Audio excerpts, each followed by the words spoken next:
د ایکو سازمان غونډه له افغانستان سره د بشري مرستو ژمنه وشوه. دوستانو چینل ته مو ښه راغلاست کوم. هیله ده چې روغ او جوړ به یاستئ.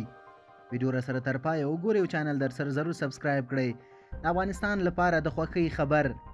د ایکو سازمان غونډه له افغانستان سره د بشري مرستو ژمنه وشوه. د ترکمنستان په پلازمینه اشقاباد کې د څو اسیایي هیوادونو مشرانو د خپلو اقتصادي اړیکو د پراختیا د غوښتنې او ژمنې ترڅنګ له افغانستان سره په مرستو ټینګار وکړ.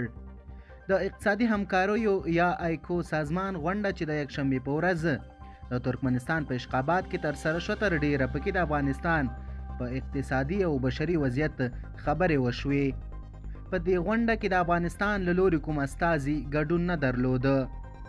غونډه کې ګډون کوونکو هیوادونو د افغانستان حالاتو په اړه اندېښنه څرګنده کړه او ژمنه یې وکړه چې دغه هیواد د ثبات لپاره به ضرور کار کوي. دغه غونډې ته د پاکستان ولسمشر عارف علوي په خپلو خبرو کې وویل چې افغانستان له اقتصادي او مالی سقوط له ګواښ سره مخ دی. نوموړي زیاته کړه اسلامي نړۍ باید د یو ناورین د مخنیوي لپاره چې ښایي د ګډوډۍ او جګړې لامل شي هڅه وکړي. ښاغلي علوي وویل چې په سیمه باید په چټکۍ سره په کار شي ترڅو د افغانستان په بیا رغونه کې مرسته وکړي.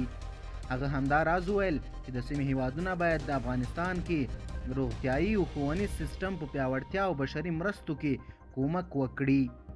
عارف علوي زیاته کړه چې د افغانستان ثبات په ټوله کې د اوږدمهاله او بنسټیزو پروژو لپاره لا ښه امکان برابرولی شي.